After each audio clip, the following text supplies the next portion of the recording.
அனைவருக்கும் எனது அன்பு கலந்த வணக்கங்கள். நான் உங்கள் அஸ்ட்ரோ சின்னதுரை, பிளிமிசை கூத்தூர், பெரம்பலூர் மாவட்டம். சுக்கிர திசையில் குரு புத்தி பலன். பொதுவாக ஒருவருக்கு பலன் எடுக்கும் பொழுது ஜாதகத்துல தசா புத்தி தான் அவருடைய 80% பலன்களையும் சொல்லும்.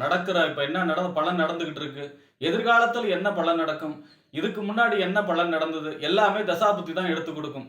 நமக்கு ஒரு யோகம் இருக்கு ஜாதகத்துல அப்படின்னா கூட அந்த யோகத்துடைய தசாபுத்தி வரல அப்படின்னா நம்மளுடைய வாழ்நாள்ல அந்த யோகத்தை அனுபவிக்க முடியாது. ஜாதகத்துல இருந்தும் நமக்கு அந்த தசாபுத்தி வரலன்னா அந்த பலனை நம்மளால அனுபவிக்க முடியாது. கை கெட்டினது வாய் கெட்டல அப்படின்னு சொல்றாங்கல்ல, அந்த மாதிரி ஆயிப்போம்.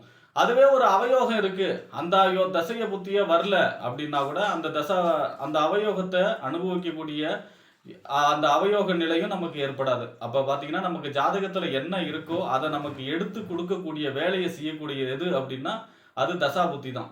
அப்போ ஒருவருக்கு யோக தசை நடக்குது, லாபாதிபதி தசையோ பஞ்சமாதிபதி தசையோ பாக்கியாதிபதி தசையோ நடக்குது, அந்த தசை நடந்தா அந்த தசை முழுவதுமே நமக்கு லாபாதிபதி தசை லாபத்தை கொடுக்குமா அப்படின்னா அப்படியும் கிடையாது. ஒரு தசையில 9 புத்திகள் இருக்கு.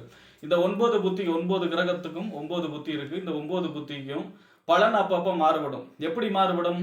லக்னத்துக்கு அந்த புத்திநாதன் உங்களுக்கு யோக தசை நடக்கிறப்ப அஷ்டமாதிபதி புத்தியோ அல்லது விரையாதிபதி புத்தியோ நடக்குது அப்படின்னா அப்ப அந்த நேரத்துல நல்ல பலன்கள் குறைவுபடும். தசாநாதனை மீறி புத்திநாதன் வேலை செய்யாதுன்னா கூட அந்த நேரத்துல பலன்கள் குறைவுபடும்.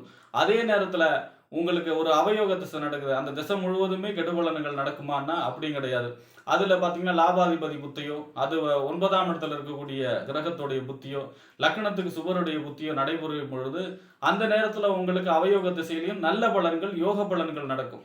ஆக ஒருவருக்கு தசை என்பது முழுமையாக கெடுபலனையும் நல்ல பலனையும் செய்யாது.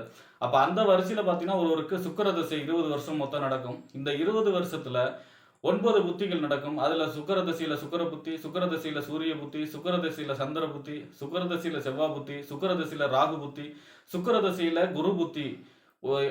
குரு புத்தியுடைய பலன் எப்படி இருக்கும்? 2 வருஷம் 8 மாசம் நடக்கும் இந்த சுக்கிர திசையில குரு புத்தி என்பது.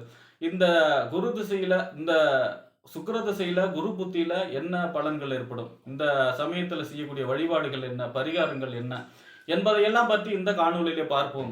இது போன்ற தொடர்ந்து ஜோதிட தகவல்களை பெறவும், தமிழ் மாத ராசி பலன்களை தெரிந்து கொள்ளவும் நமது சேனல் அஸ்ட்ரோ சின்னதுரை சப்ஸ்கிரைப் செய்து கொள்ளுங்க, லைக் பண்ணுங்க, நண்பர்களுக்கு ஷேர் பண்ணுங்க. அதாவது பாத்தீங்கன்னா சுக்கிர திசைங்கிறது மொத்தம் 20 வருஷம் நடக்கும். சுக்கிர திசை ஒருவருக்கு லக்ன ரீதியாக நல்லா இல்லைன்னா கூட, அசுபரா இருந்தா கூட, பகை நீச்சமாய் மறைஞ்சிருந்தா கூட, காரகத்துவ அடிப்படையில சுக்கிர திசை பெரும்பாலும் நன்மைகளை செய்யும். குட்டி சுக்கிரன் கொட்டி கெடுக்கும் அப்படின்னு சொல்லுவாங்க. அதாவது சின்ன வயசுல நிறைய செலவுகளை கொடுக்கும், சேமிக்க முடியாத நிலையை உருவாக்கும், பணத்தை அப்படிங்கிறதையும் செய்யும்.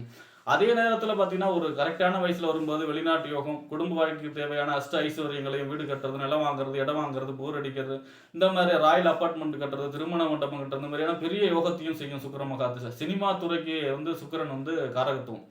ஏன் அப்படின்னா அதாவது கம்மியா உழைச்சி நிறைய சம்பளம், நிறைய பெனிஃபிட்டை கொடுக்கக்கூடிய திசை தான் சுக்கிர மகாதிசை.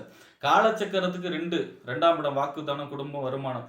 காலச்சக்கரத்துக்கு 7ஆம் இடம் திருமணம், வாழ்க்கை துணை ஸ்தானம். குடும்ப வாழ்க்கைக்கு, வாழ்க்கை துணைக்கு எது முக்கியமோ அதை கொடுக்கக்கூடிய கிரகம் எது அப்படின்னா சுக்கிர திசை தான். சுக்கிர திசை மொத்தம் 20 ஆண்டுகள் வெளிநாட்டு யோகம் கொடுக்கணும், வீடு கட்டணும், நிலம் வாங்கணும், போர் அடிக்கணும், இந்த மாதிரியான யோகத்தை சொல்லக்கூடிய திசையா இருக்கும்.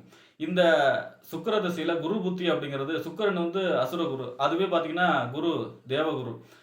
அப்ப பாத்தீங்கன்னா அசுரகுருவுடைய திசையில தேவகுருவுடைய புத்தி நடக்குது, 2 வருஷம் 8 மாசம் நடக்குது அப்படின்னா குரு பகவான் எப்பவுமே பொன், பொருள், கௌரவம், அந்தஸ்து இந்த மாதிரியான யோகத்தை சொல்லக்கூடிய கிரகம். லக்னத்துக்கு, அதாவது லக்னத்துக்கு கேந்திரம் 1, 4, 7, 10, 1, 5, 9 திரிகோண ஸ்தானம், லட்சுமி ஸ்தானம், விஷ்ணு ஸ்தானம். இந்த ஸ்தானங்கள்ல குரு இருக்கும் பொழுது நல்ல பலன்களை அதிக அளவு செய்யும். அதிலும் கேந்திரத்தை விட திரிகோணத்துல அதிகமான பலன்கள், நல்ல பலன்களை ஏற்படுத்தும். அப்ப அந்த வரிசையில பாத்தீங்கன்னா குரு உங்களுக்கு லக்னத்துக்கு கேந்திரத்துல திரிகோணத்துல இருந்து புத்திநாதன் நடக்கும் பொழுது 2 வருஷம் 8 மாசம் நடைபெறும் பொழுது உங்களுடைய புகழ் உயரும். உங்களுக்கு பாத்தீங்கன்னா அதாவது கையிருப்பு பணத்துக்கு அதிபதி சுக்கிரன், பெரும் பணத்துக்கு அதிபதி குரு. அப்ப பொருளாதார சேர்க்கை, வீட்டிலே மங்களங்கள் நடக்கும், பொருளாதார அளவு பெரும்பாலும் பெரிய அளவுல சேரும். அதே போல பாத்தீங்கன்னா இந்த நேரத்துல உங்களுக்கு அனைத்து விதமான சுபகாரியங்கள் நடக்கும். திருமணம், குழந்தை பிறப்பு, அதே போல கரு உண்டாகக்கூடிய அமைப்பு, இந்த மாதிரியான அனைத்து விதமான சுபகாரியங்களும் நடக்கும். வீடு கட்டக்கூடிய அமைப்பு, நிலம் வாங்கக்கூடிய அமைப்பு, இடம் வாங்கக்கூடிய அமைப்பு, போர் அடிக்கக்கூடிய அமைப்பு, கிரக பிரவேசம், கிரக ஆரம்பம், இந்த மாதிரியான சுப நிகழ்ச்சிகள், அதாவது சொந்தக்காரங்க வீட்லயாவது சுப நிகழ்ச்சிகளுக்கு அங்கங்கே கலந்து கொண்டு கெடா வெட்டு, காது குத்து இந்த மாதிரி கலந்து கொண்டு ஒரு சுப நிகழ்ச்சிகளில் நிறைய கலந்து கொண்டு ஒரு அற்புதமான டைம் இந்த சுக்கிர திசையில குரு புத்திங்கிறது ஒரு கௌரவமாக வாழக்கூடிய அமைப்பை சொல்லும். வெளிநாட்டு யோகம் கொடுக்கும். இந்த மாதிரியான யோகத்தை செய்யும். இதுவே பார்த்தீங்கன்னா இந்த குரு பகவான் உங்கள் லக்னத்துக்கு 6, 8, 12ல மறைஞ்சி சனி ராகு கேதுவோட பாபதரோட சேர்க்கை அல்லது லக்னத்துக்கு அசுபரோட நட்சத்திரத்துல இருந்தா கூட பெரும்பாலும் பெரிய நன்மைகள் ஏற்படுத்தாது. அதாவது பார்த்தீங்கன்னா நெருங்கிய சொந்தங்கள்ல இருந்து ஏதாவது துக்க செய்தி, அடிக்கடி மரண செய்தி வந்து அங்க மரண வீட்டுக்கு போயிட்டு வர்ற மாதிரியான சூழ்நிலை உண்டாக்கும். பொருளாதார நஷ்டம், யாருக்காவது பணம் கொடுத்து ஏமாந்து போறது. அதே மாதிரி பார்த்தீங்கன்னா பொருளாதார சம்பந்தமான இழுபறி, கேட்ட இடத்துல உடனே பணம் கிடைக்க முடியாம அதுல இழுபறி எடுக்கிறது, கொடுத்த வாக்கை காப்பாற்ற முடியாத நிலைமையெல்லாம் ஏற்படுத்தும். அதே நேரம் தன்னுடைய கௌரவத்திற்கு பங்கம் ஏற்படும். எதிரிகள், மறைமுக எதிரிகள் உருவாகக்கூடிய அமைப்பாக இருக்கும். அதே போல பார்த்தீங்கன்னா இந்த குரு புத்தியில, சுக்கிர திசையில குரு புத்தியில குரு பலகீனப்படும் பொழுது தனக்கே பார்த்தீங்கன்னா ஒரு சில கண்டங்களை ஏற்படுத்தக்கூடிய அமைப்பும் ஏற்படும். அதனால எப்பவுமே மாரகாதிபதியில குருவும் சுக்கிரனும் வலுவானவர்கள். இப்போ மாரக ஸ்தானத்துல இருக்கும்போது கண்டிப்பாக கவனமாக இருக்க வேண்டும் குரு புத்தியில.